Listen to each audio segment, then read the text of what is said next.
that really survived, some not in good shape and some in very good shape, incredibly in good shape. But anybody in these homes, this is a swath that it went right through on this side of the street.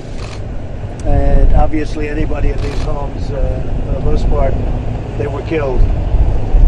Given very little warning. They get a phone call, hey, there's a tornado, and boom, it's on them. They just appeared, and it's we're working very hard. FEMA's doing a great job. They're doing a great job. We're told to do the absolute best.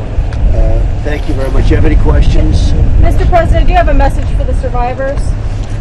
Well, I do have a message, and I have a message for the families of those that lost their lives. We love them. They're special people. It's an incredible place, incredible state, tremendous heart. Already you see people rebuilding, and it took place literally hours ago, a couple of days, and they're already rebuilding. I've never seen, we were flying over, you see the blue roofs going up.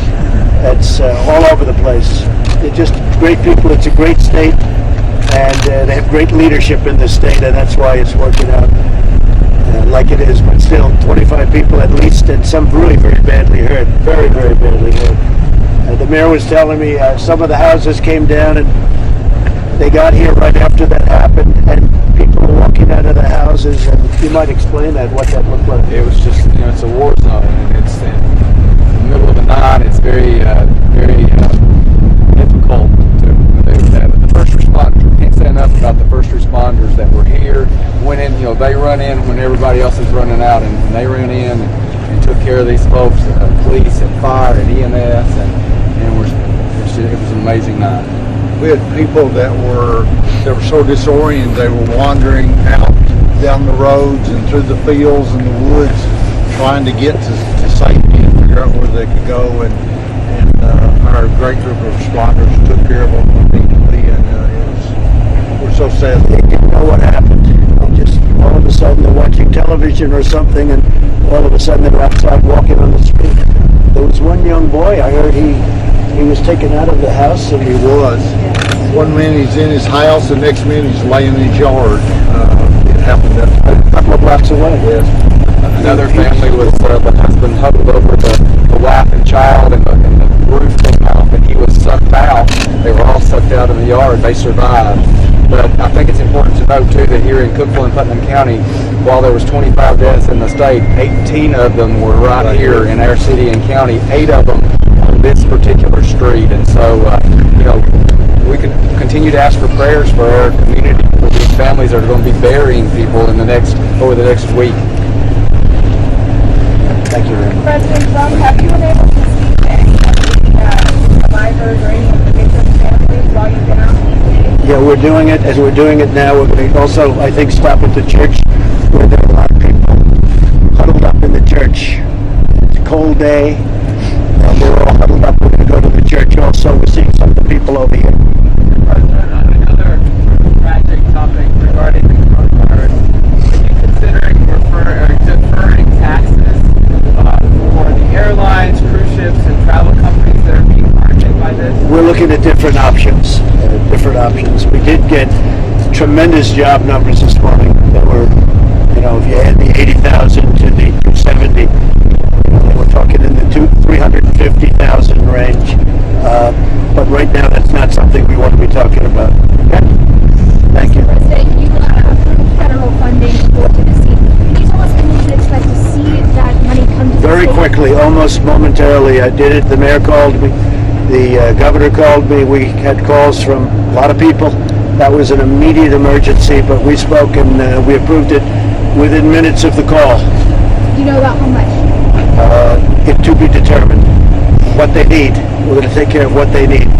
We'll be doing assessments, and that helps determine what the numbers will be. And the way it works is, as we determine the amount, that's how the numbers will be assessed, and that's how what the assistance will be.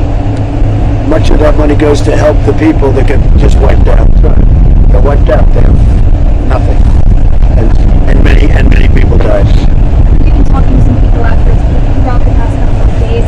Do you have any words for them that you may not be able to meet today, but have been devastated by this? Well, I love them.